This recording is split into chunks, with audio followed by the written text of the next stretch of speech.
And welcome back to the Center Fantasy Football Podcast. Happy holidays. I'm your host, Jono. And I'm your host, Chris, coming to you from Mount Olympus.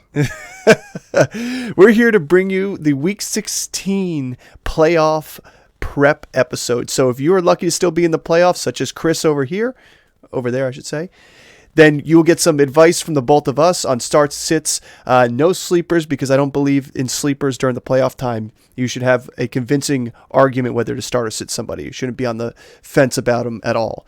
So let's get ready and let's jump into the first matchup.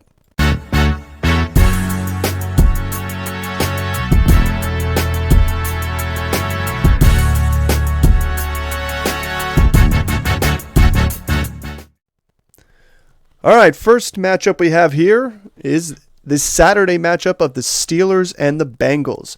A nice divisional rivalry game here, both without starting quarterbacks. However, the rest of the team is healthy minus Jamar Chase. For the Steelers, Mason Rudolph will be at the helm. I'm sitting everybody here except for the two running backs and Deontay Johnson. Deontay Johnson with Mason Rudolph over the course of their career together in the games Rudolph started, he had a total of 82 receptions, over 1,000 yards receiving, and 7 touchdowns. So obviously there's a rapport there with Mason Rudolph already. I like that going into this game where they're going to need to keep up with Browning in order to be in the game itself. Najee Harris is hit or miss. You're looking for a touchdown from him. Jalen Warren's the guy I give the nod to over Harris if you're looking between the two of those guys.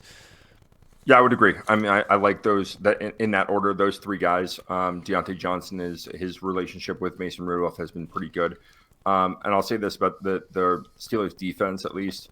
They're healthy. They're healthier. I mean, I know KZ got suspended for the year. But they should be healthier. Minkah Fitzpatrick should be playing in this game. And they're going to have to play some good defense against Browning and this offense. I'll say this: we've been riding the Warren train pretty hard here. Najee's had, Warren's been down, but his snap percentage has gone up. Like if he gets the opportunities out there, he looks like a better runner, more explosive runner than Najee Harris. I think he's going to get the opportunity. It's about really what they're going to do at the goal line, and if they get those opportunities down there. If it's going to be Warren, then Warren's going to be the guy you want to play. I still like both these guys here, and both these running backs. I would say, Warren and Najee are no more than a flex, but they're a solid start flex option, right? Yeah, and the one quick thing about Warren here too is his yards per carry are definitely superior to Najee's. He has the ability to hit the home run and get the big run out there, so you might as well play for it. It is playoff time. If you've been riding him since to get yourself to the playoffs, don't let up on the gas now either. Let's move over to real quick about the Steelers D that you were saying too before we talk about the Bengals offense. Yeah, KZ's suspended for the rest of the season. There's been some communication floating around the media about the locker room, not being on the same page, and there's differences in the locker room and the offense blaming the defense and vice versa. So it doesn't seem to be gelling well for the Steelers here. So I don't know. I'd lean in on the Bengals offense if I were, people in fantasy right now too as well. Yeah, I mean, I think there are 5, 6, 7 better options to play at defense than the Steelers. I mean, I had them all year long. I dropped them. Yeah, exactly. I don't think that they are in great matchups. I don't believe in this offense to stay on the field to keep them healthy. Yeah, you're going to get a couple sacks a game from J.J. Watt, but isn't enough because they're going to let up points. Yeah, and not J.J. And yeah. T.J. T.J. Watt. Let's talk about the Bengals offense here. I got a lot of green on here, and by the way, everybody, I did the images today without consulting my partner here, so this is going to give him an opportunity to rebut anything that he does not agree with. So he said, "Bud." He did. Jake Browning's a start for me this week. He's played phenomenal. He's shown that he could lead this offense, and all he needs to do is manage the game properly. Even without Jamar Chase this week, I like him. You got to ride Joe Mixon. The guy has been scoring touchdowns like a machine. When they get close, they're going to pound the ball in with Joe Mixon.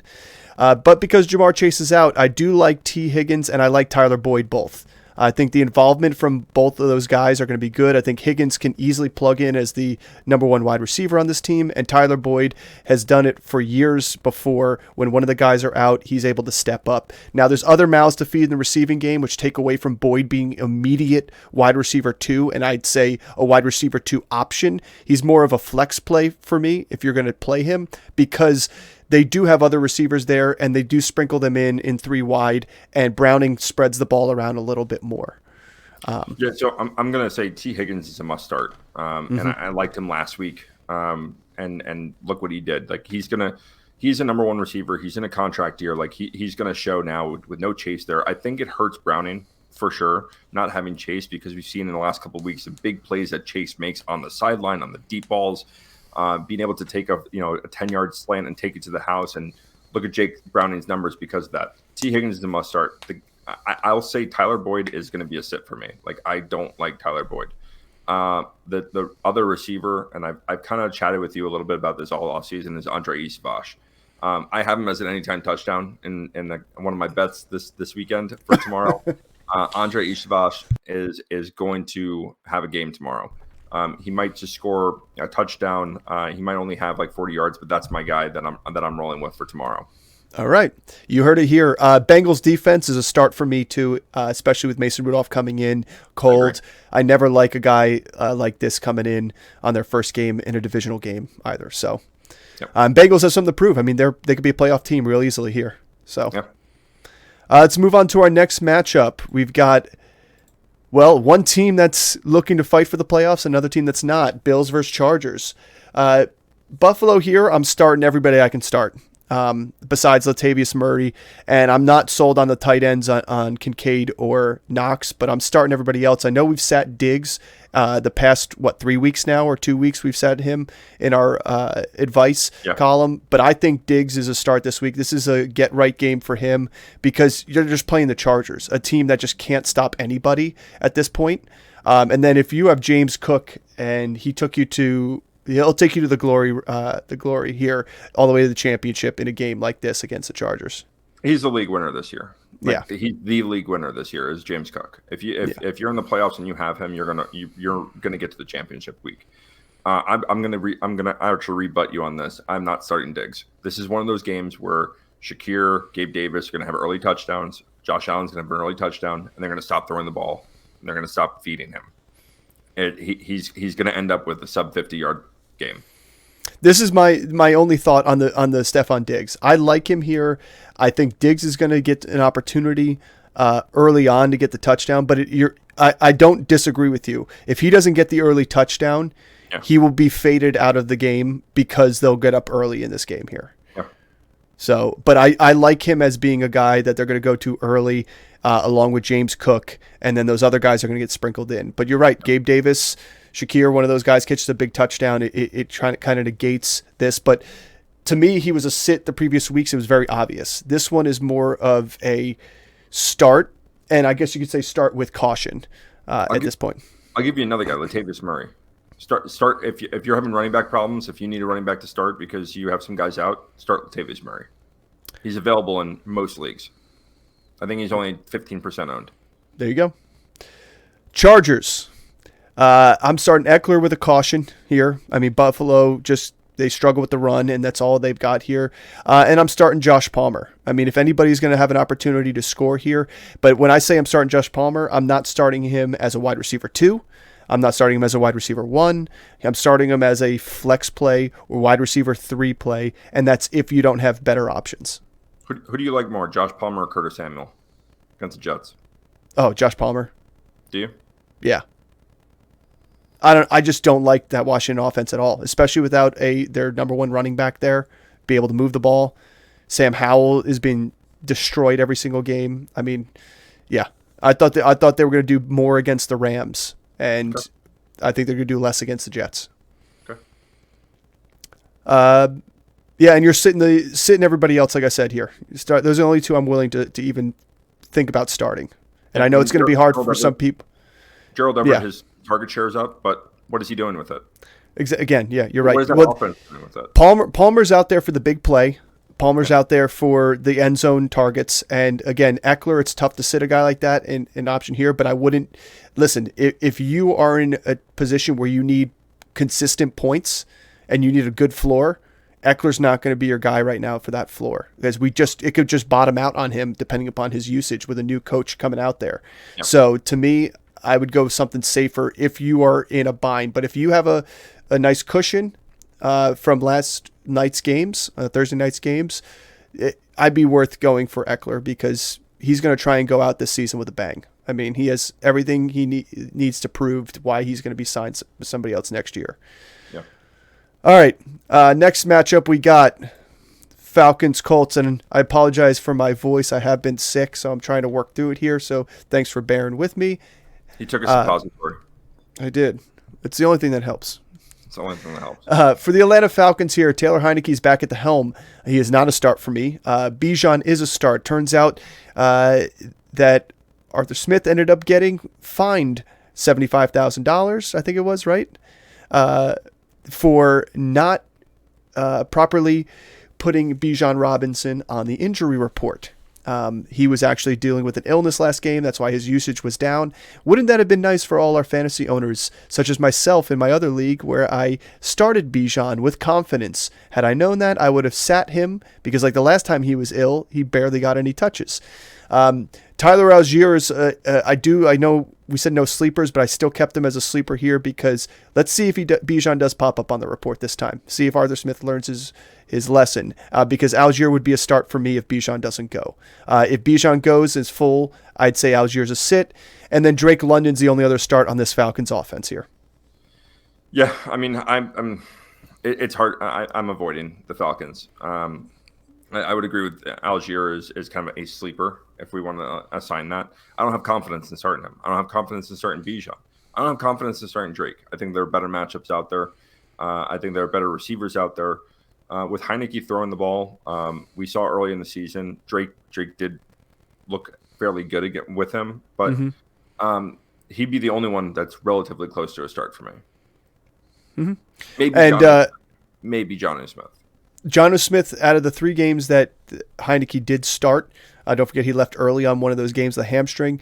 Jonnu Smith did have that 100-yard touchdown game, but he also fell off the face of the earth the other 2 games. And same thing, Kyle Pitts did not really come up for air at all in those games either. So, and I'm sitting this defense against the Colts, because the Colts are out to prove something, and Jonathan Taylor is healthy. So let's talk about this Colts offense. I've got Minshew as a starter here. Minshew Magic with a nice running game here, returning with Jonathan Taylor. I like him a lot. Pittman is cleared. He is not under concussion protocol. He somehow still has his head on his shoulders after that hit. I'm starting Pittman, and those are the only 3 that I'm starting with confidence in this game. Like, Atlanta is not a slouch defense, but they can give up points, and I think if they're going to give up points, it's going to be to those 3 guys. Yeah. I mean, I would agree. I think that there might be a tight end involved here. The tricky thing with the tight end is they use 3 of them, and you don't know which one is going to actually. Mo Ali Cox had 10 yards and a touchdown last week. But, exactly.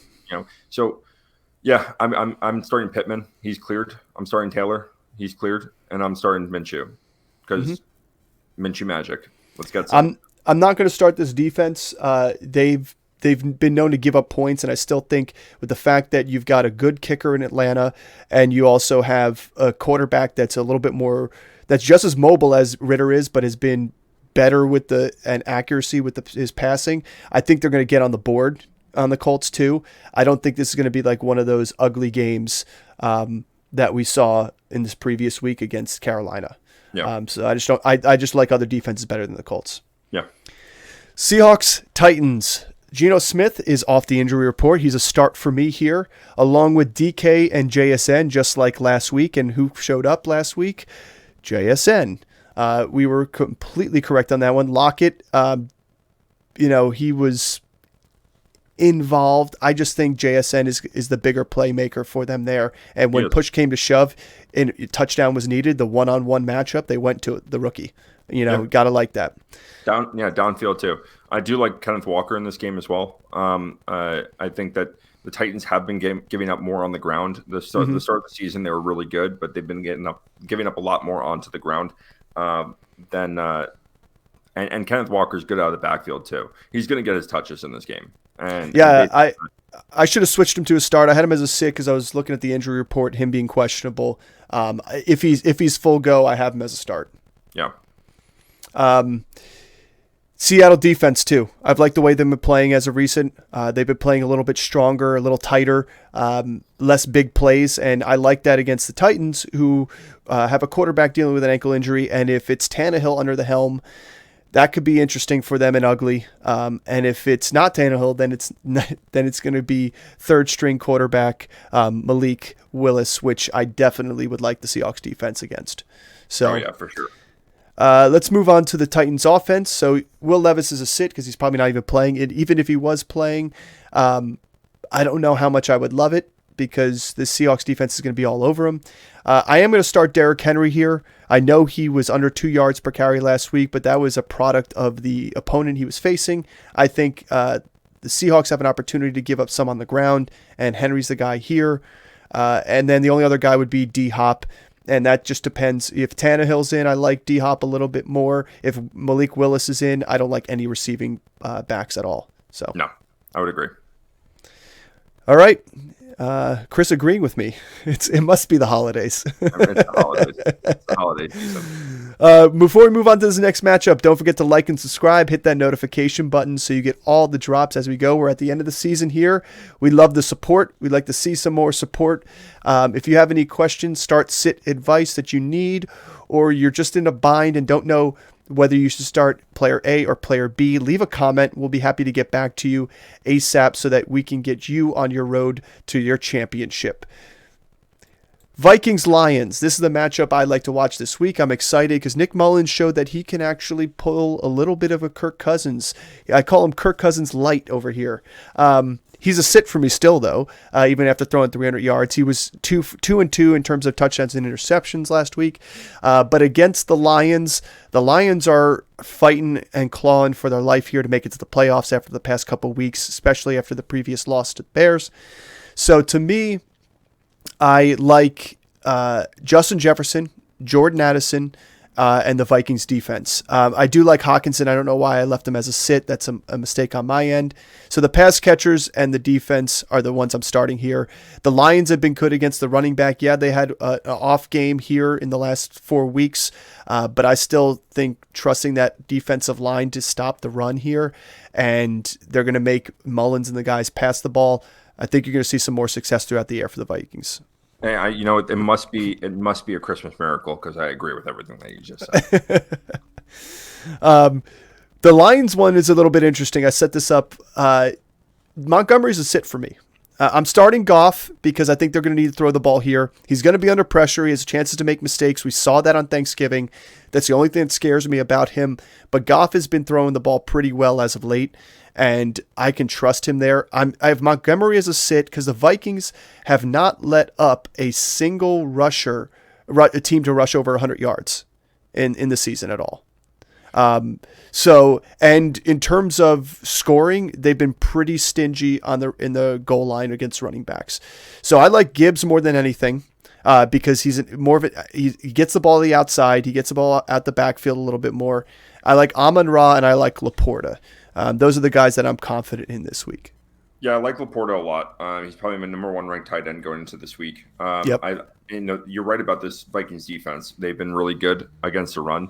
And that would lead me to believe that Montgomery is probably going to be the guy less involved. If anyone's going to get touches and have success, it's going to be Gibbs on the outside or on screen games. Mm-hmm. Now, let's not forget, Montgomery is involved in the passing game as well. Yeah. So it can be whoever is in on that. But I would agree with you. I would favor Gibbs over Montgomery, but I'm not really loving them as running backs in this matchup. But you made it this far with those guys, you're going to start them. There's not many other running back options that you're going to start them over. Yeah, if you got lucky and you had a draft where Montgomery was your RB3 and you have an opportunity to sit him in favor of 2 better guys and a better flex option, then yeah, maybe. But I agree with Chris. It's tough to sit a guys like this. Just like I said with Eckler, it's very tough to sit a guy that's taking you to where you need to be. But the reason I like Jahmyr Gibbs too is the fact that Gibbs tends to break his runs outside a lot more. Yeah, he still runs inside, and Montgomery's between the tackles guy a little bit more. And I think with all the pressure and all the blitzing that happens from the Vikings, it's a reason why they've been good at the run stopping. But you get a running back that get outside those blitzes and outside the corner blitz or outside the outside linebacker blitz. I think they can get around the edge and he could do something. So, yeah, and I'm not starting the Lions defense either in this game because I actually have a little confidence in the Vikings offense. I would agree there. All right, we're gonna move on to the teams that we have no confidence in. How about that? Commanders and Jets. Jets Commanders. You knew what I was saying. Excuse me. Commanders, we're not starting anybody here. Brian Robinson Jr. has been ruled out. He would have been the one start to me in this game here because he's been a great running back for them. He's a hard runner. He's ruled out. I don't trust anybody else here. If you want to put your eggs in any of these guys' baskets, it's on your own because I don't advise it. I don't advise it, especially in a semifinal round. I think Curtis Samuel is the only guy on this offense that you can relatively have any kind of confidence in. He's the slot receiver of all the receiving positions. The Jets are weakest against the slot, and they're weakest against guys that are going to have the big playability outside the slot, like what Waddle did last week, right? So I don't like Samuel, but I like him a hell of a lot more than I like Dotson and McLaurin.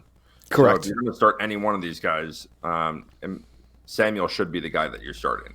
The running backs, no. Neither one of them has dynamic enough playmaking ability to get outside on this rush defense, and they cover running backs fairly well out of the backfield. They'll give up some yards, but this is going to be an ugly game. Yeah, it's going to be an ugly game. Let's talk about the Jets here. I like Breece Hall. I think this is going to be a game that if you were patient enough and made it through to this round with him after a bad performance last week, you're going to be happy starting him this week. Same thing with Garrett Wilson. If you had a bad performance last week with him, I think you could like the confidence in him this week. And the Jets defense. Those are the three options that I'm saying that, though, to me, I'm confident in starting. Like, I'm not looking to see that, do I have anybody else better I could play? I'd be confident in all those three options here.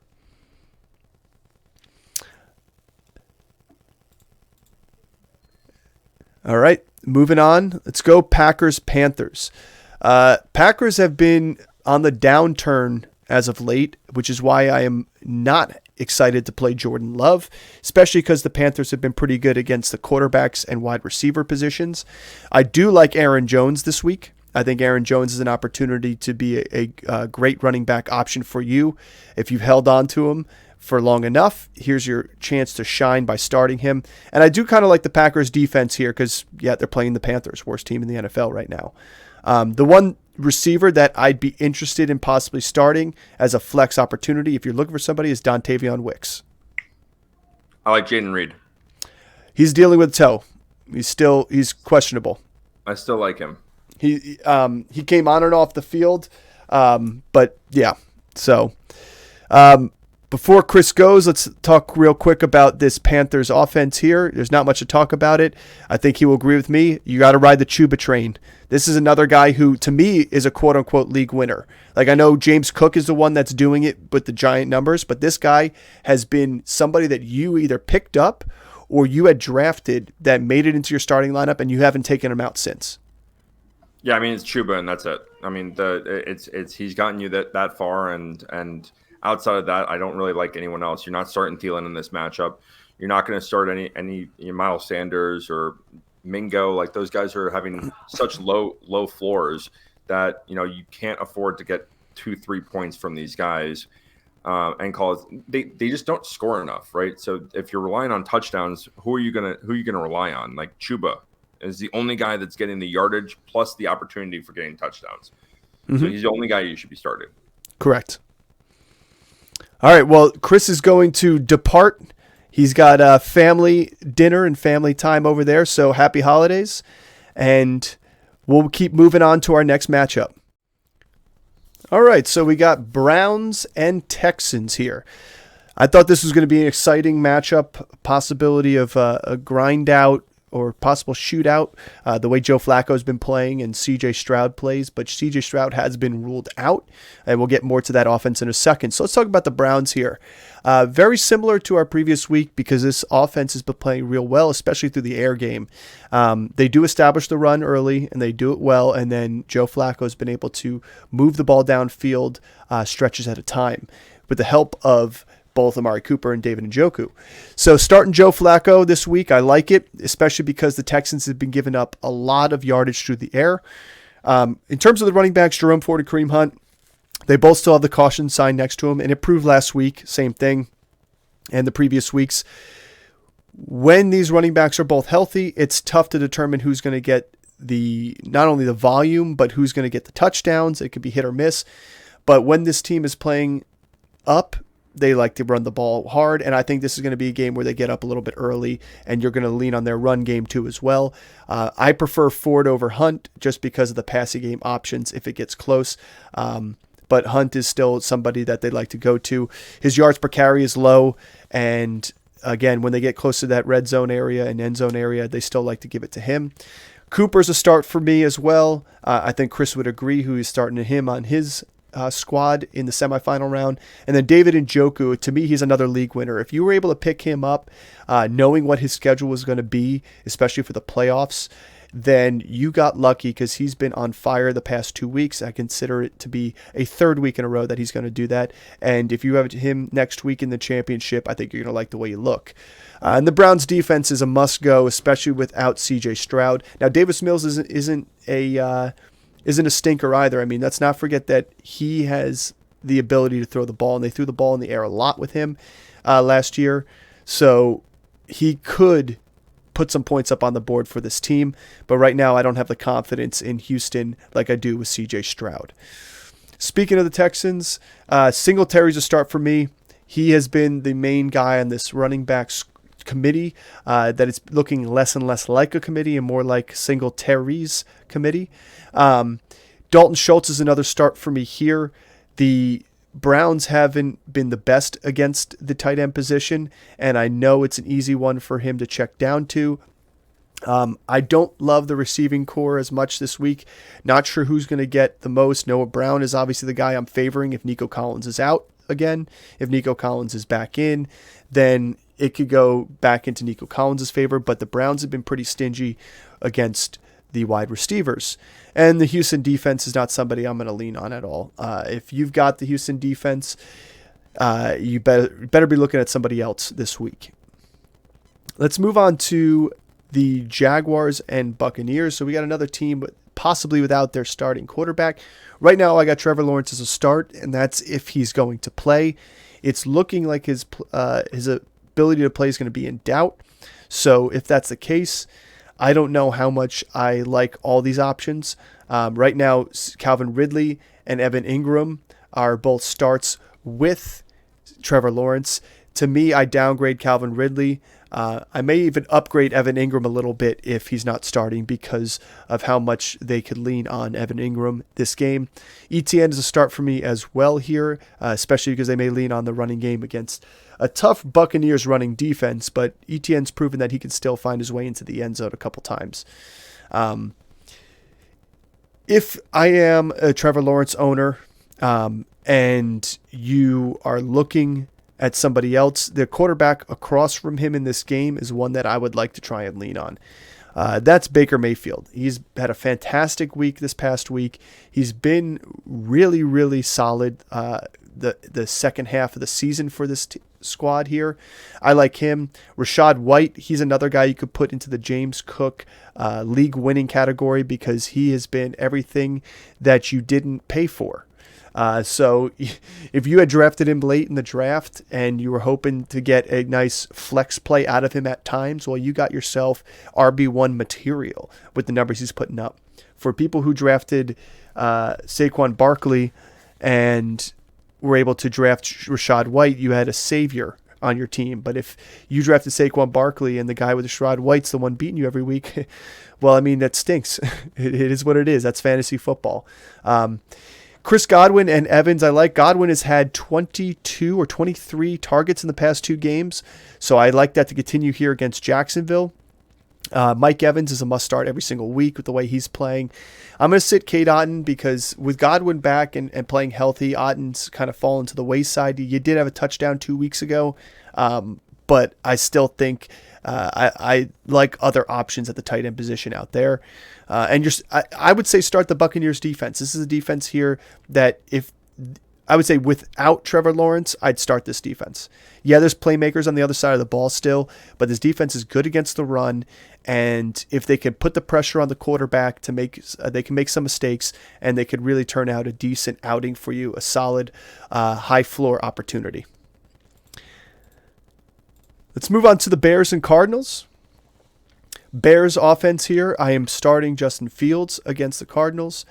In fact, if I would say quarterback start of the week for me, would probably be Justin Fields, besides your obvious top tier guys, because I think he has an opportunity to have one of his big 30, 40-point games against the Arizona Cardinals. I like Deontay Foreman in this game as a running back option too against the Cardinals. Not as much Khalil Herbert or Roshan Johnson, but again, I'm not putting my eggs in the baskets of the Bears running game here because it is a three-headed monster and we don't know who's going to get what. It should be Deontay Foreman to get the first series of touches, but they could just be splitting altogether. Got to play DJ Moore. He's a must start. Cole Kmet I like as well as a nice tight end option here. And in terms of this defense, they've been playing solid on both air and ground game. They've been stopping the rushing game. They've been picking off and turning the ball over. So to me, I like that, especially with the Cardinals playing the way they're playing. They have opportunity to steal some from Kyler Murray. So Cardinals offense, though, I have Kyler as a sit. I have Connor as a start here because, the Bears are been pretty good against the run. James Conner has proven that he could play against good rushing defenses and still have good opportunities, make the best of what he's got, and rip off some decent runs. It's tough when he doesn't get in the end zone because eventually they just get away from the run, and he's no longer being the every down back that we've seen him in the past. But I like him still this week here. And then Trey McBride seems to be the wide receiver one here, especially with Hollywood Brown being ruled out this week. Moving on to the Cowboys-Dolphins, the one game everybody's going to want to watch, I'm sure. So in terms of the Cowboys, I am going to start Dak this week. I think he has a bounce-back game. I don't know how big of a bounce-back game. There's other quarterbacks that I trust a little bit more. I feel more confident, weirdly, about Justin Fields this week than I do about Dak Prescott, and they could both finish with the same amount of points. I think Prescott is a better quarterback, more polished quarterback than Fields is, but the opportunity for Fields versus the Dolphins defense, who's been pretty good and pretty good about takeaways, we'll see. I don't like Tony Pollard or Rico Dowdle this week. The Dolphins' run defense has been stellar. They've been a stone wall for them past couple weeks, and I just don't think it's something that the Cowboys are going to have success with early. I'm starting CeeDee Lamb and I'm starting Jake Ferguson, two guys that are going to get options. I know it's not a great opportunity for Ferguson, and I know he was kind of scripted out of the game last week, but everybody pretty much was in a game where they were getting down late, and they were all over Dak Prescott. He could barely get the ball out to CeeDee Lamb, who was also being annihilated coming across the middle often. But those are two guys I like. I'm going to sit Brandon Cooks here. There's other options I like out there in terms of a wide receiver if you're playing him in your flex, rather than, like Chris was saying, a Gabe Davis or Shakir as an option in your flex could prove out to be a little bit better, especially Gabe Davis over Brandon Cooks. When you're looking for these guys, you're looking for touchdowns too. So Dallas defense is a sit for me here. This is one because we're playing the Dolphins, high scoring, high flying offense, and they've struggled the past couple of weeks against some of these other offenses that aren't scoring as much as the Dolphins are. So speaking of the Dolphins, starting a lot of people here, but you see some cautions. I would almost remove the caution from Tyreek Hill and Jalen Waddle. I think the two of them could go big time. I would keep the caution on Devon Achane here just because he is dealing with a toe injury, and Raheem Mostert's the first guy up here, and he's been playing phenomenal football. So unless something happens to Mostert early in this game, I think he's going to get majority shares, but we know what Achane could do once he gets the ball. But I just don't like a speedster with an injury, an ailment that's keeping him off the practice field. We know it could either get into his head or it could affect him in game. So I like Tua here this week. I like Waddle, I like Hill, and I love the Miami defense against the Cowboys, who are struggling as of late. Let's talk Broncos-Patriots, a game that I'm not too excited for. But I'm not starting Russell Wilson against the Patriots defense. They've been pretty good so far against quarterbacks, and I'm just not in love with the way Russell Wilson's been playing football. Low yardage, high touchdowns, that doesn't usually equate as a week-to-week sustainable play. So for me, I like Javonte Williams. I like Cortland Sutton. I think those guys have opportunities to get into the end zone against the Patriots here. And I definitely like the Broncos defense, who's good against the pass and the quarterbacks, weaker against the run, but still the Patriots are going to probably need to get to the passing game here, and I think the Broncos could keep them to low scoring. When talking about the Patriots offense, if Ramondre Stevenson goes, I still like Zeke Elliott as a start here, but I also would start Stevenson. Zappy's a sit for me. Zeke is a must start, especially if Stevenson doesn't go. I like Demario Douglas. He was peppered a lot this past game. He's done pretty well with his targets. It's not a high volume. I have him as a start here. It's more of a flyer. There's other people I'd rather start over him. But he has opportunities. But Hunter Henry is a tight end I definitely willing to start here. Broncos are terrible against the tight ends, and he has been one of the better ones the past 4 weeks. So fire Hunter Henry up if you have him in there. And if you're deciding between him and somebody else, leave a comment, and we'll let you know our thoughts on that one. We got a nice divisional matchup here between the Chiefs and the Raiders. Now, the Chiefs, Mahomes has been up and down. Has had some tough games. I'm still sticking to him. You can't sit him. I'm just saying start him with caution. If you're somebody who's got 2 solid quarterbacks and you're choosing between one and the other, maybe you lean on the one that has a little more opportunity. A guy in our league just started Matt Stafford over Dak Prescott last week. Won because of it. He just started Matt Stafford over Dak Prescott this week. We'll see how it fares for him there, but it turned out a pretty good Thursday night showing for him. So sometimes you got to sit your stud. I know it's tough to do, but if the matchup is not great, which this one for Mahomes isn't the best, sometimes you got to move on from there. But Isaiah Pacheco is back, which should help out Pat Mahomes. Pacheco is a must start for me. This guy's been phenomenal when running the ball. I'm glad he's back and healthy. He's playing the Raiders defense, who is not great at defending the run. Jerick McKinnon was a sleeper for me if Pacheco had any sort of designation, but he doesn't. So I'm going to take that and put McKinnon as a sit for me. I'm not willing to risk my fantasy playoff on Jerick McKinnon in my flex because he's still not like he was last year. I did it, but he was rolling at the end of that season with 9 touchdowns in the last 5 weeks. He's not doing that right now. But I mean, listen, could he be decent? Could he give you an opportunity? Yes. But when Pacheco's in there, his numbers are down, his usage is down, and you got to rely on him in the passing game, which we know Pacheco has been involved in too. And to say real quick for McKinnon, his last couple games, he was RB13 and RB21, 4 rushes each game, 3 catches each game, no more than 19 yards in rushing or receiving in either game. And he had the 1 touchdown, which pumped him up on that receiving touchdown. So now Pacheco's back. Let's move on. Travis Kelce, you're not going to sit him. Although if you are somebody like our league mate had earlier in the season was Kelce and Laporta, I'm starting Laporta over Travis Kelce here. But most people don't have that tandem that you're starting Travis Kelce.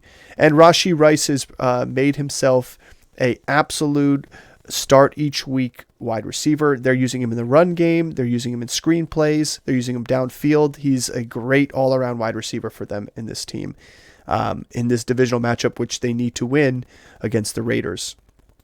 For the Raiders, Josh Jacobs still has a questionable tag on him. I'd start him if he's available. If he's not available, you're sitting him.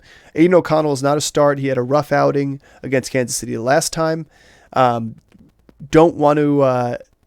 had a couple decent early plays. Jacobs had a pretty decent game against the last time, and Devontae Adams had the big catch. But besides that, to me, this is a sit play for Devontae Adams. This is one of those, maybe you got to sit your studs opportunities. I like Jacoby Myers a lot in this one over him. I just think he's going to get the off coverage, which against the Chiefs has been the players that fare the best. And I've said it all season.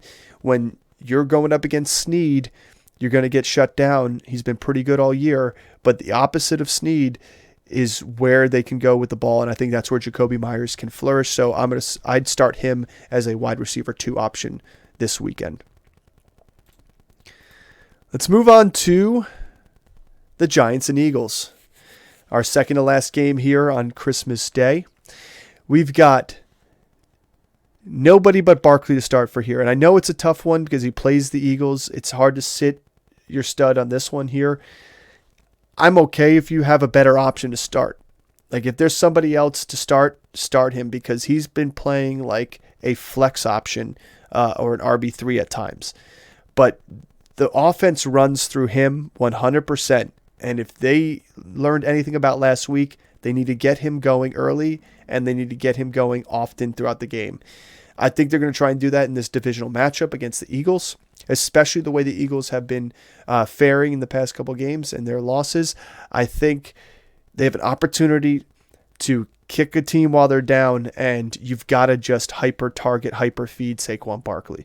So I'm starting him, not with confidence, but I'm starting him in this game here. In terms of the Eagles' offense, like them a lot better. I think they're going to have a bounce back with Jalen Hurts and DeAndre Swift, too, against the Giants. Should have a decent game. I love A.J. Brown this week. Devontae Smith is dealing with an injury. Keep a close eye on that designation. If he's in, I'm playing him. If he's out, you sit him, obviously. And then I like Dallas Goedert a little bit more. But with him in, I don't like Dallas Goedert. And then I'm going to start the Eagles defense because this could be a messy one for the Giants. Really, they have not been great through the air. But they are once they get Saquon going. So it could be hit or miss. There's other stronger options out there at the defensive position, I think, than the Eagles. But this is one that if you have them and your other defenses you have, or there's nobody on waivers, you could start them. Let's talk about two teams that have fantastic defenses in the primetime game on Christmas Day. Santa came and he is delivering us with the Super Bowl possible matchup here between the Ravens and the Niners. You're starting Lamar. You're starting Gus. Now that Keaton Mitchell's out, I think they go back to the Gus bus here. You're starting Beckham Jr. over Zay Flowers and Bateman. I just think Beckham has been the guy that Lamar Jackson seems to want to find in open pockets here and there. And Isaiah Likely is another one too as well. And I think part of that goes with Odell really knowing how to come back to the quarterback, follow the mobile quarterback, and just his veteran status and his time in the league, he's learned how to play the wide receiver position very well. And so when Lamar Jackson's on the move, he tends to be able to find guys like Beckham or Likely, the two, tight end position and veteran receivers who find ways to get themselves back open for their quarterback. I think Zay Flowers is still learning how to do that a little bit more. He's used to getting the ball and then letting him do things with it once he gets it. It's been kind of the opposite. So those are the guys I like here. I'm going to sit the Ravens defense because they're going up against a formidable opponent. And I would normally say I'd sit the Niners defense. And you'll see I have them as a start here. But this Ravens offense revolves around Lamar. And if Bosa and this defensive line have a chance to shut him down at all, then it could be a low-scoring affair for Baltimore. I don't think they're ever out of any games. I think they're one of the best teams in the league. But it's still, we've seen shootouts with them, and we've also seen close games with them. So we'll see what happens in this one. I'm excited for it. It's going to be a fun Christmas night watching this game. And then in terms of the Niners, Purdy got to start. Christian McCaffrey must start. Debo, Ayuk, Kittle are all starts for me. And as I say every week, one of the three of them is going to be on the outside looking in. It's just and right now, Debo's been the one feeding the most. Kittle's been playing pretty well. Ayuk, he's had a couple close ones that would have given big games that were called back or just missed. But to me, one of these guys is going to be left look on the outside looking in. Unless this team puts up 50-something points against the Ravens, I doubt. And then I actually like the San Fran defense again because the Ravens could be stopped. I think it's just difficult to see how the 49ers are going to get stopped in this game. That's all for our Week 16 playoff prep episode. I hope all of you have a great holiday weekend and a happy new year. And good luck to all of you who are still in your fantasy football playoffs and getting yourself to that championship. As always, thanks for tuning in. We'll see you next time. We'll see you next year.